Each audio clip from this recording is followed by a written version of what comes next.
Well, it is Friday. Have you reached and checked out for the week? I was talking with several sales executives, and they go with the perspective of I work hard for 4 days. Saturday or Friday morning is my day that I take the morning and just pull it together, and then I'm out for the rest of the day. Can you imagine that? Can you imagine that we get a perspective that sales is 4 days a week? Although some people say, no, seven days. It's always a sale. How do we do that with inspiration? Do we check out at a certain point? Do we say, oh, well, today I did my check off. I inspired somebody today, and that's all I'm going to do. I'm checked out for the rest of the week. That was my goal. I was to inspire someone this week. I did it, and I'm done. The world would be pretty weird if we were just doing a check-off basis, wouldn't we?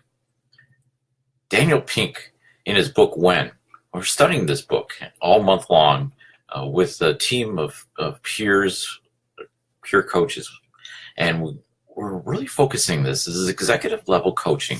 And at executive level, we're looking at, okay, what is it saying, but what's the application, and how do I change what I'm doing in the culture? Is there something I do need to change? Is there something...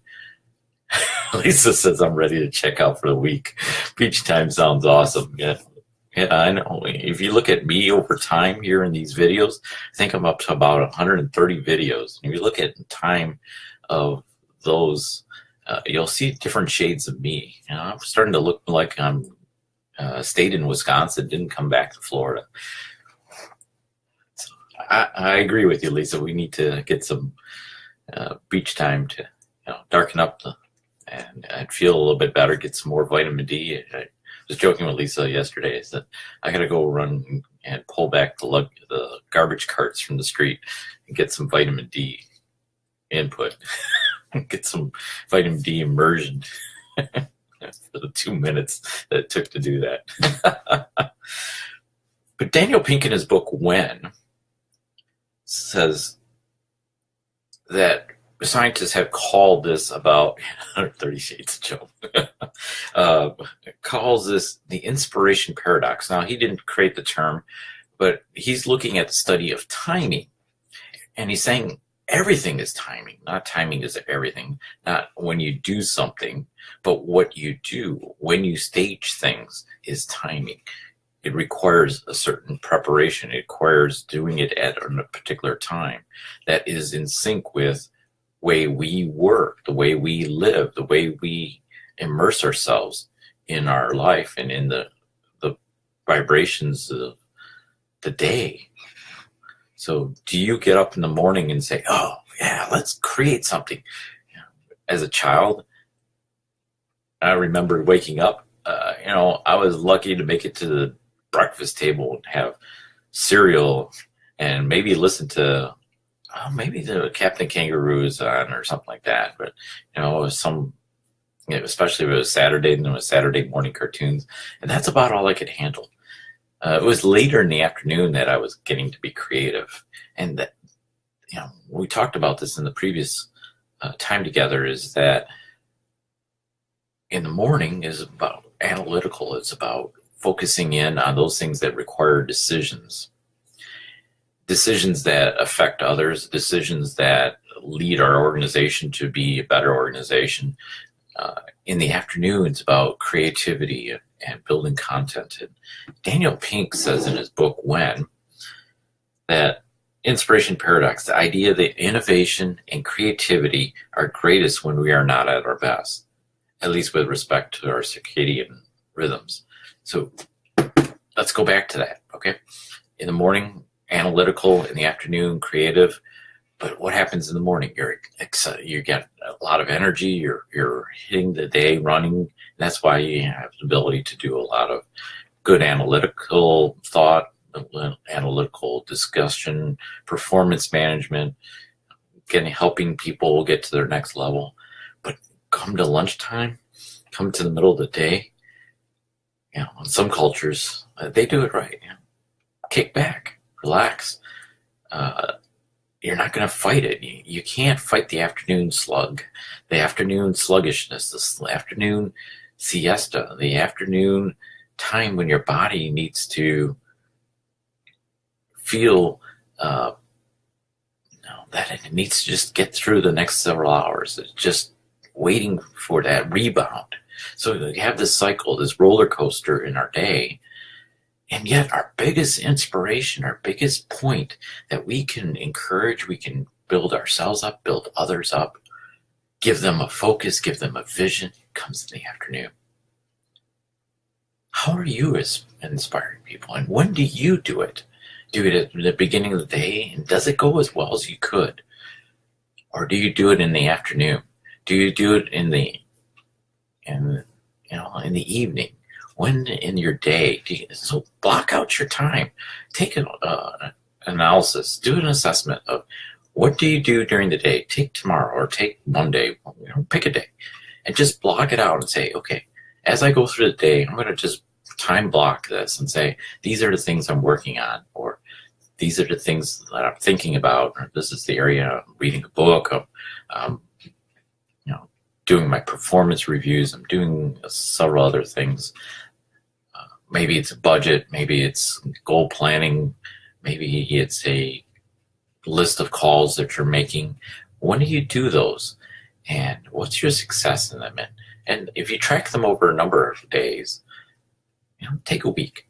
If you do that, do 5 of them. And then, if you mix up your day and you do things at different times of the day, see when they work the best. So leaders will focus in and know that they're going to play to their strengths. And their strengths are not only the ability to communicate and ability to convey, but it's ability to connect with people, but it's ability to inspire, it's ability to say, I know when I am at my best. My mentor, John Maxwell, says, I get up at 4:30, 5 o'clock, and then I go off by myself because that's my time. And he'll work for the next couple hours looking at scripture, looking at leadership discussions.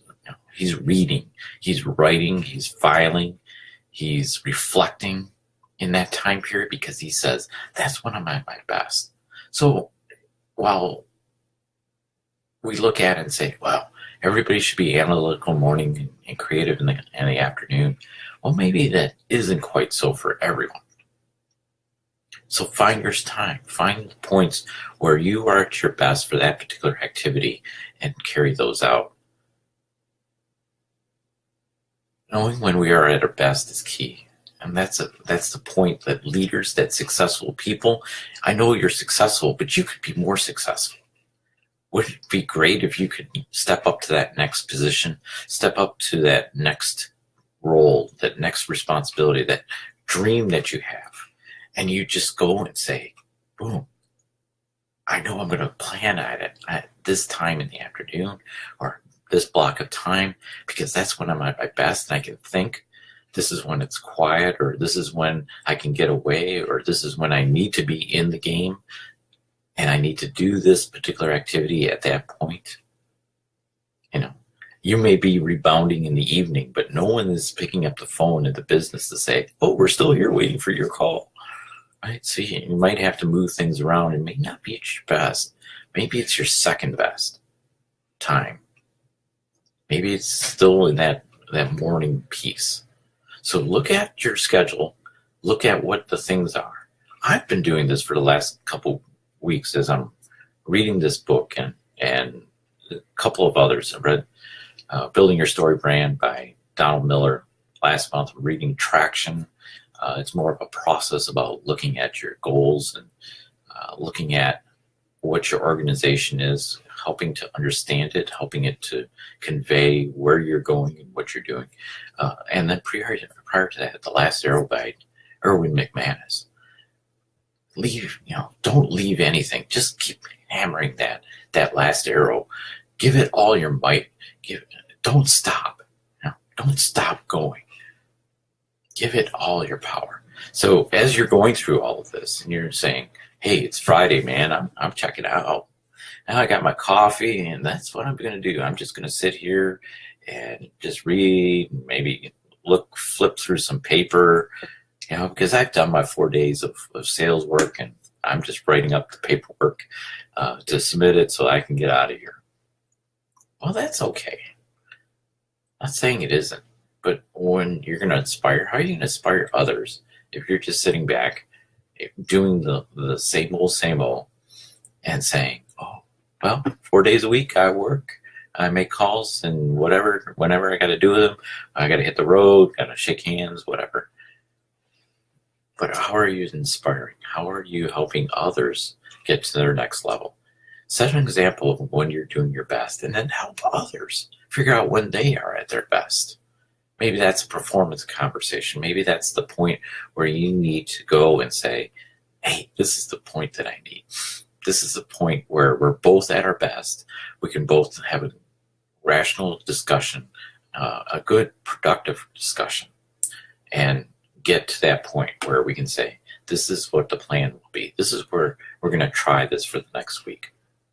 So as you look at your schedule and look at what your pieces are, springboard into the next week, right, Lisa? Yeah, springboard into the next week, because now you're going to say, these are the points where here's all my activities. These are the points where I'm going to do those activities.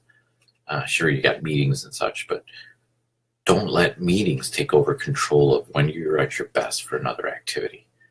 Try your best to move those meetings to a different time or to shorten them, shrink them. I've talked with numerous entrepreneurs, and they are in this mindset where you got to spend an hour and a half in a meeting and you don't say anything.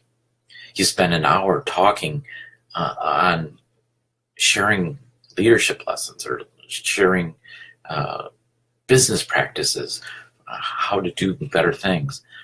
But you never really get around to the discussion of actually applying them. You talk about them, and then you talk about every other thing that comes in, the kitchen sink perspective. Cut those meetings down. Make them effective. If it's an hour and a half, try 45 minutes. Try 30 minutes. Force yourself to 10 minutes. 5 minutes. We used to have prep calls with the front relationship people, and here's 5-minute huddle. Well, not everybody can convey what they need to convey in 5 minutes, but it's a good practice to say, here's the important things of the day. And it was more of a briefing than a give and take. So maybe it was another 5 minutes to really give back and ask questions and solidify. So figure out what it is, shrink the amount of time that you're just wasting talking, but use this practice, use this time, use the information when you are at your best, for when you're going to speak, when you're going to coach, when you're going to build your business, when you're going to draw a picture of your future and what you're aiming for. Maybe there's a wedding, or maybe there's an anniversary party, maybe there's a cruise, maybe there's some other activity where it's going to be a fantastic family event, or a friend event, or you're hosting a party. Put the time when you're going to be at your best to create that, and then go forward with that to say, okay, this is what I'm going to do in the next week. These are the points where I'm going to take this particular activity and break it up into its subcategories, and I'm going to handle those. And by the end of the next week, I'm going to have that event planned out completely. You can see that? Can you see how your week just changed from everyone else telling you when you're to be in a meeting to when you're going to be in that meeting? When are you going to do the other things that are important to you and to your destiny, important to your future, important to your team, important to your organization to be the best? My name is Joe Dutkiewicz, and I am founder and CEO of Crayon Leadership. It's bringing energy, bringing focus to your thoughts to help you elevate to the next level, get you to your apex and start living at that apex and beyond, to illuminate that path ahead, to say, this is the way I want to go, this is the importance that I have, and what I want to accomplish, and how I want to make a difference, and what are the things that will help my world be the better for it. Stop listening to the voices that plague you, that disturb you, that dissuade you from your path ahead. Get focused in and inspiring others to say, hey, this is the path that we need to take, instead of saying, oh, I really don't want to work today. It's Friday and I'm checking out. Let's not check out. Let's put that full speed ahead. Let's make this a day to remember. Let's make this a week to remember, because we start focusing in on the activities to do them in the right order, and to be able to then inspire people by our model, by our example, to be the best that we can be. Be well, do good things. Keep this weekend alive, get some sun, get some fun, but also remember that there's a time when you're going to need to write, you're going to need to journal. There's going to be times where you're going to need to get your thoughts straightened out and focused in on the path ahead. Use those times effectively. Connect. Share this out with someone. Share the thoughts with someone else. Help them be their best. Be well.